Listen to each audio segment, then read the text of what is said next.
Thank you, Honorable Chairperson of the session. It is a privilege for me and the people of South Africa to contribute to the important BRICS Women Parliamentarians sub-theme, and we appreciate the warm welcome in Brazil. Climate change is an urgent global challenge that exacerbates existing environmental, social, and economic problems while introducing new challenges, such as increased frequency and intensity of floods, wildfires, heat waves, and droughts in various parts of the world, including South Africa. These climate change-induced challenges exacerbate water insecurity, crop failures, food insecurity, and health risks, resulting in damaging to critical infrastructure and disruptions to the provision of basic services.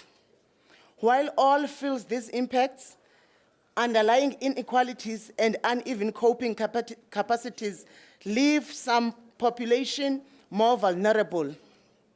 Women are at a heightened risk due to the several factors. They are overrepresented among the poor, highly dependent on natural resources for their livelihoods, and frequently excluded from environmental decision-making processes. This often leads to women suffering a disproportionate impact from both natural and man-made disasters. The United Nations reports that women are 14 times more likely than men to die in natural disasters. These statistics result from unequal access to essential resources. Women, particularly in impoverished rural areas, often lack information, technology, skills, transportation, secure houses, land ownership, stable jobs, and income, vital for daily life and crisis. Furthermore, women primarily care for children, the elderly, and the disabled, along with other domestic responsibilities. Without sufficient physical and economic support, women are notably more vulnerable to the impacts of disasters. Ironically, women, despite being the most affected, women lead post-disaster recovery efforts. While this reflects our resilience, it adds a significant burden. The loss of infrastructure like homes, schools, and health services, along with financial insecurity, can lead to severe consequences for women and girls. Lacking security and services increase vulnerability to gender-based violence, sexual transmitted diseases, unintended pregnancies, early marriages, and other forms of abuse. Therefore, BRICS member states must adopt a gendered approach to disaster risk management to mitigate these risks for women. The South African Parliament is overseeing the climate change adaptation and gender mainstreaming initiatives, aiming to incorporate gendered consideration into adaptation plans and include women as decision makers in climate change processes. BRICS member states should advocate for similar gender mainstreaming in all climate change responses.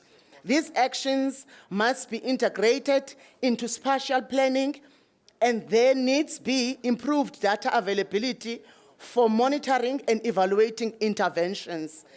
This will allow for the establishment of growth of an inclusive climate response.